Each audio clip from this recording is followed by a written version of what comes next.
He's a power rusher. I think he could even, he's a really good pass rusher. I think he's a little underrated as a pass rusher. And, top pick in the draft and all that. Now Darby, again, another guy that's really good fit in this defense. Wanted to be here, and we wanted him here. He's a guy we kind of been keeping our eye on with the rehab from the knee. Came in and worked out really well. Looked really good, was in really good shape.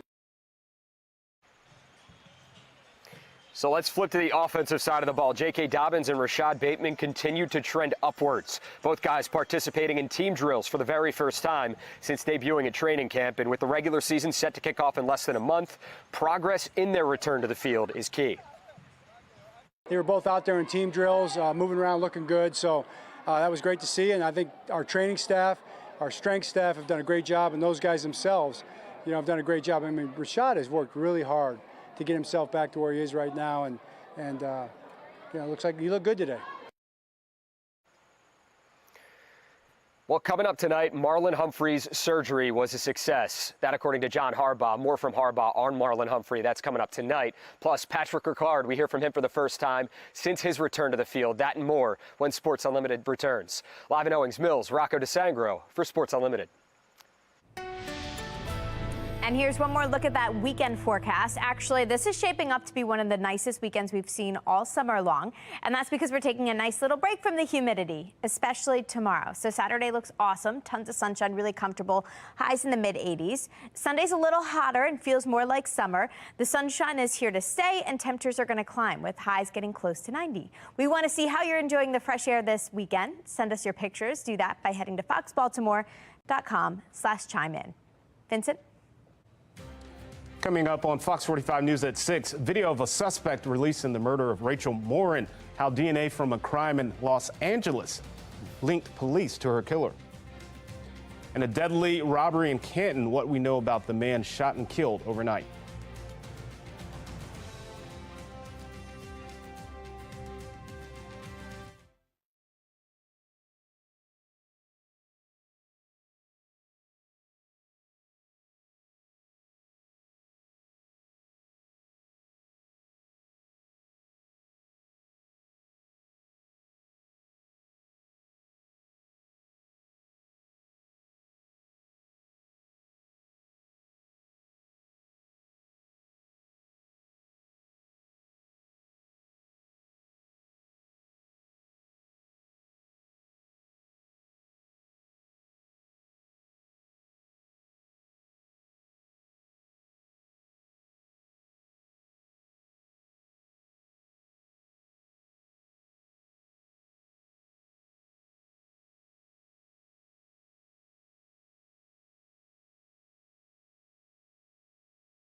A suspect revealed in the murder of Rachel Morin. Why police are struggling to identify him after connecting him to a crime on the West Coast. An arrest made in the Brooklyn Day mass shooting. A look at the suspect's past criminal history as lawmakers raise concerns over juvenile justice laws. And House GOP subpoenaing a national bank. Why they believe the bank may have shared classified information connecting its customers to the January 6th insurrection. Live From WBFF in Baltimore, this is Fox 45 News at 6.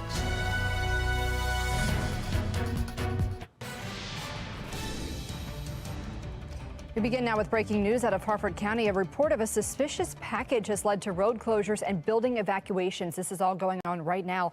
The Harford County Sheriff's Office tells us the buildings on Courthouse North to Pennsylvania Avenue and Office Street have been evacuated.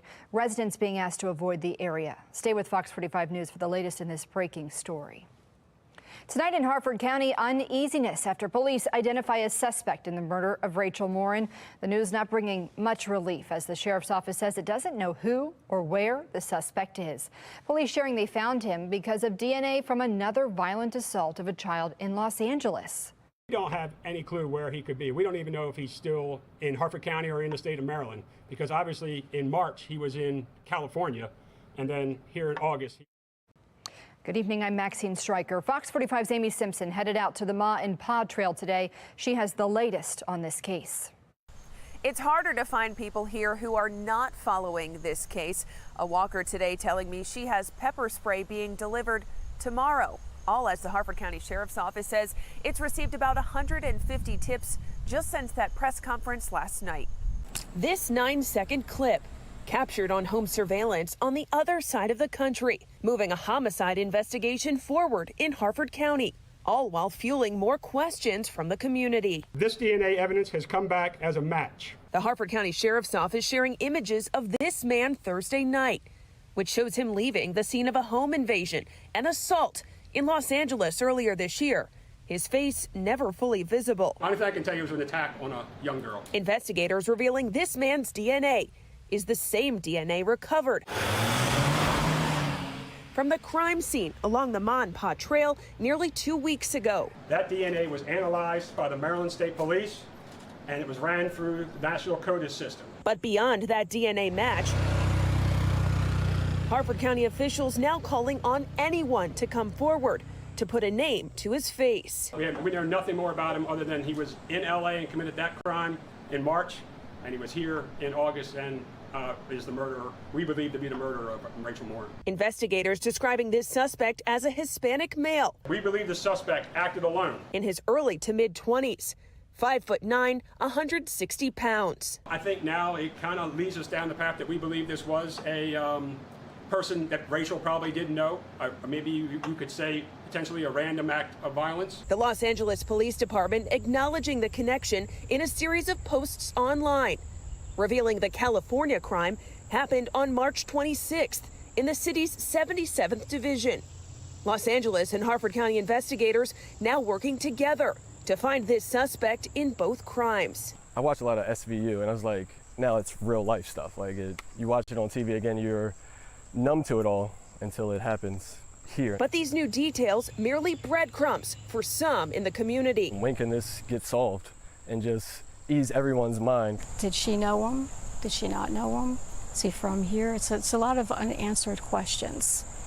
That time of the night. This woman asking to remain anonymous before she left on a trail walk today, pointing to a community on edge. I think they're scared. People are scared. It's coming into our backyard, where this was always a safe area. Harford County officials keeping details about the crime scene close, not willing to say where the DNA was recovered before leading to a match. The only people that know what happened at that crime scene when we catch the person is us and that suspect. Today, the sheriff's office said it would not comment on whether Rachel Morin was sexually assaulted during her attack,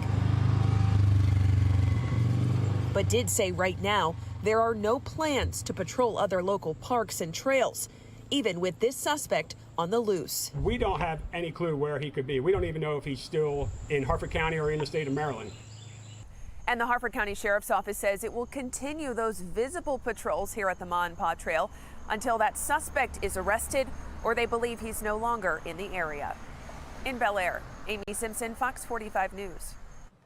Again, this is what we do know about the suspect. Police say he's around 5'9", 160 pounds. They say he's of Hispanic descent and in his early to mid-20s. Anyone who recognizes him should call the Harford County Sheriff's tip line at 410-836-7788. Or you can send an email to rmtips@harfordsheriff.org.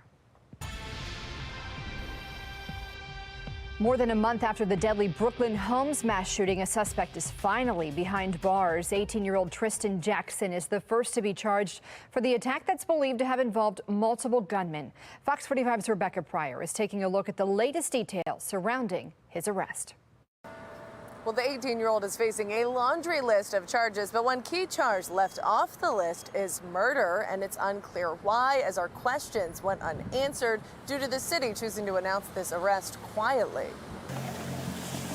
It's a long-awaited arrest, met with a long list of charges. 18-year-old Tristan Jackson, the first suspect accused of firing shots during the Brooklyn Homes mass shooting that took 2 lives and wounded 28 others.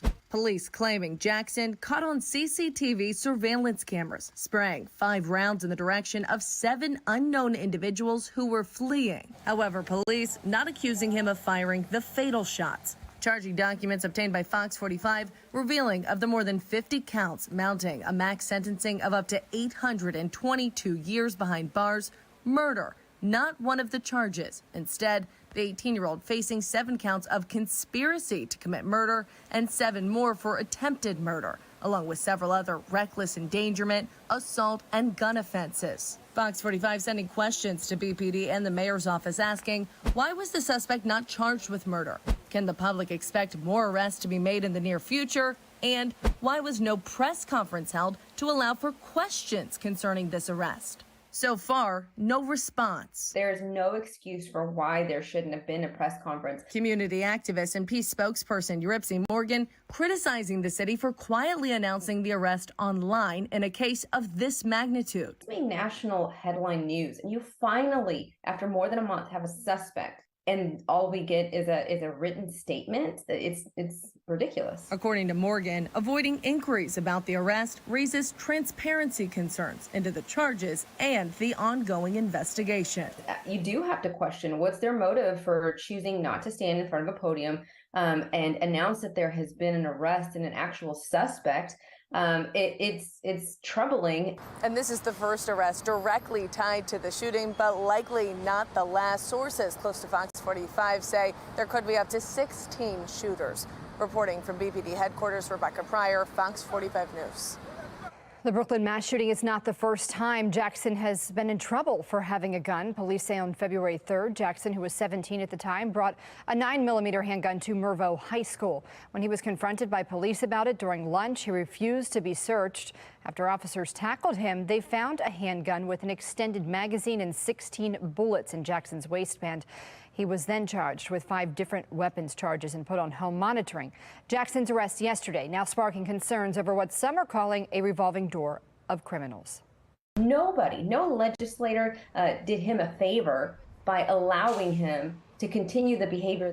What's becoming clear is that the Department of Juvenile Services doesn't have the services and doesn't have a plan to deal with kids who are in possession of guns.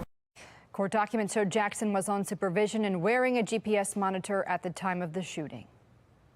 And here's where the investigation stands into the Brooklyn home mass shooting. A 17-year-old seen on social media with what appears to be a large gun is facing weapon charges. Investigators say when he pulled the gun out of his backpack, it triggered people to start shooting. He's due in court in October. There's also questions facing the mayor's office of neighborhood and safety engagement. Monzi says 4 Safe Streets workers mediated 5 conflicts that day. And looking ahead, the police department and other agencies will be questioned next month on their response to the shooting. State lawmakers also holding a hearing next month to address juvenile crime. It's not a special session and can't be used to enact new laws or change existing ones. This brings us to our question of the day. Should the General Assembly pass laws to hold juveniles accountable for adult crimes? So far, 85% say yes. You can weigh in right now at foxbaltimore.com/vote. Some breaking news out of the nation's capital. House Committee Chair Jim Jordan has issued a subpoena to Citibank as part of an investigation for information on whether or not banks shared private customer data with the FBI following the January 6th insurrection. Now, Jordan says Citibank declined to voluntarily provide information to lawmakers, and its lawyers indicated they would only comply with the subpoena. House Republicans launched their investigation back in May after a whistleblower alleged that Bank of America provided the FBI with confidential information. They allege Citibank gave the FBI a list of Bank of America customers who made transactions in the D.C. area with a Bank of America credit or debit card between January 5th and January 7th of 2021. As of now, both Citibank and the FBI have not commented on the news of the subpoena. Tonight, we're hearing from the family of the man who police say was shot and killed by a group of suspects as they stole his nephew's car. It happened just 1 block from the Canton Square around 12:30 this morning. The family of the victim, 57-year-old Daryl Benner, telling us he was helping his nephew park his car when they were approached by 3 armed suspects who demanded the nephew's keys and cell phone. The nephew says his uncle tried to intervene with a BB gun, and that's when the suspects opened fire, shooting him as they sped away in the stolen car. Benner's family now left frustrated by the level of crime. You never think of things like this would happen, and I think something has to be done. Crime has gotten really bad in this neighborhood. I lived here my entire life, and I've never seen a murder until I think it was 2013 when the bartender got shot. And we never had people breaking in our cars or in our houses. It's just out of control. You know, it's gotten really bad down here. The car is still missing. Here's a photo of it. It's a red Dodge Charger, Maryland tag 3FL1240. Anyone with information is asked to call. America's power grid under renewed scrutiny after what happened in Hawaii. I'm Scott Thuman in Washington with a look at more pressure on the federal government to improve the system. And we are looking at a beautiful end to the work week with temperatures hanging out in the very pleasant low 80s right now. I'll let you know where these numbers are headed tonight and what to expect for the rest of the weekend in a couple of minutes on Fox 45 News at 6.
Federal investigators are in Hawaii right now to try to determine what caused the devastating wildfires that took more than 110 lives.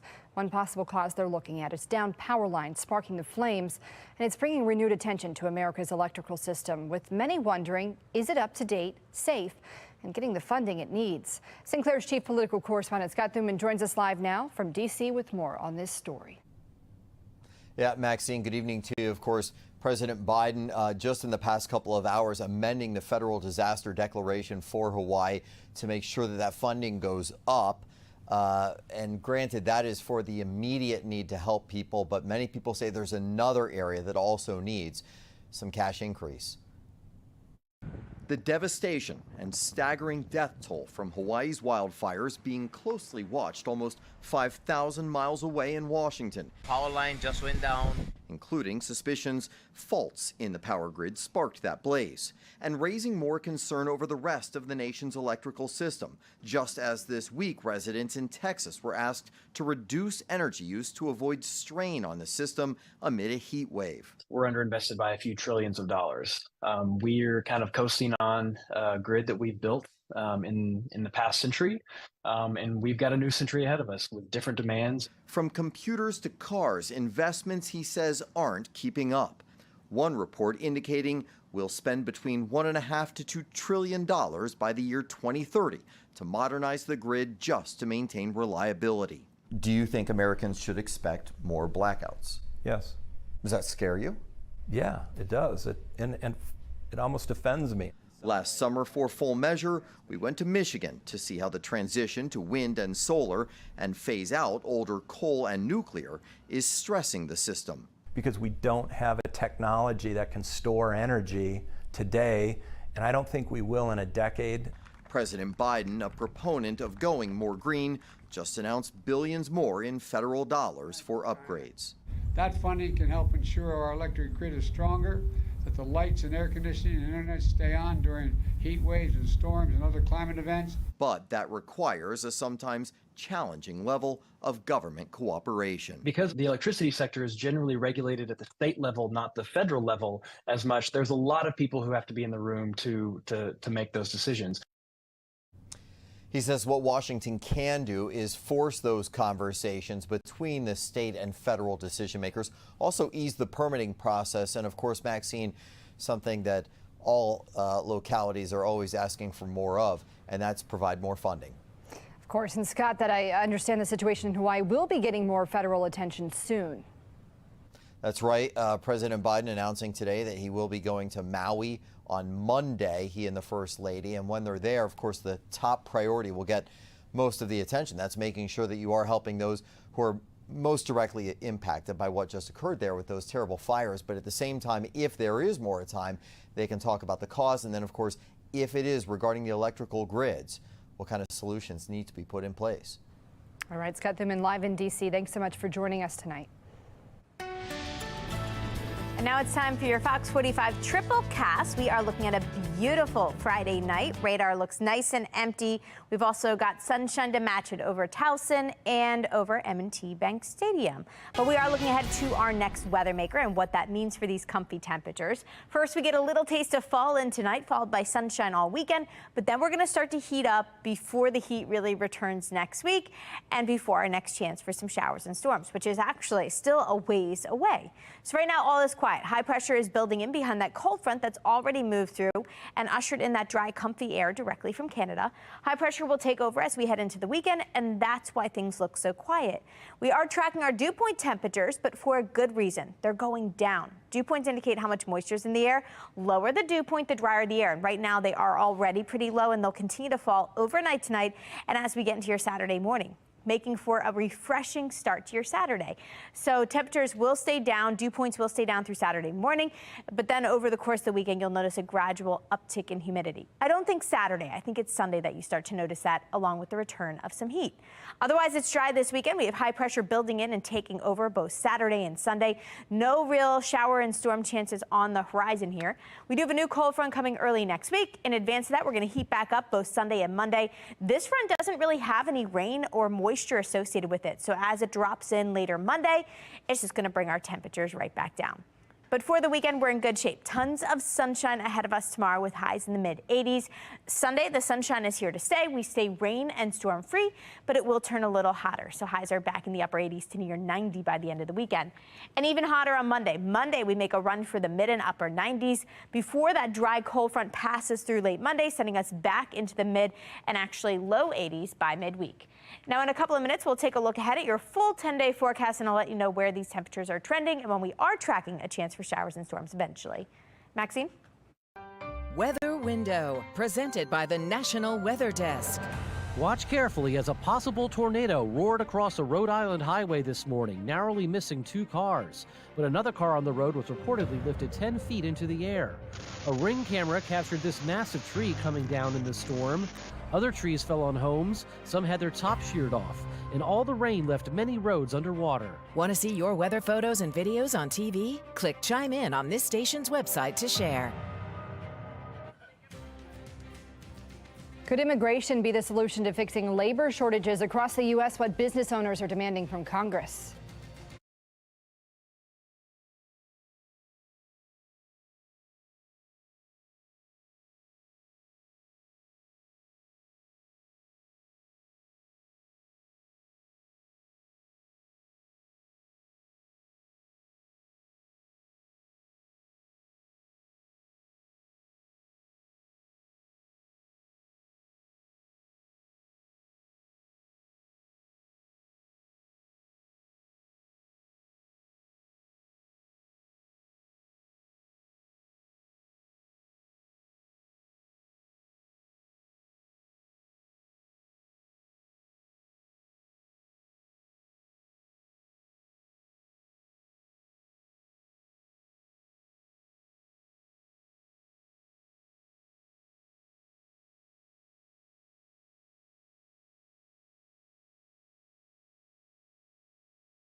In tonight's Assignment America, members of Congress are feeling pressure from business owners to fix America's immigration system as labor shortages persist. The National Desk's Angela Brown explains. American farms facing a labor shortage. So we don't have enough people to milk the cows. Yep. 12 years and counting, John Basilisi has worked on immigration reform. Now, with the U.S. Chamber of Commerce, hearing from industries across the board facing hiring challenges. You're trying to recruit American workers and you can't find them because they're not available. Business owners are ramping up pressure on Congress demanding immigration reform and fixing the foreign work visa programs, resulting in bipartisan legislation being introduced. This year, Florida Republican Representative Salazar and Texas Democrat Representative Escobar introduced the Dignity Act, calling for changes to the federal visa work program. The private sector is putting pressure on us and telling us we need to find workers. Otherwise, the #1 economy in the world will not continue being the #1 economy in the world because we will not be able to grow. Now the U.S. Chamber of Commerce, together with over 440 business associations from all 50 states, launching the Liberty Campaign, calling for secure borders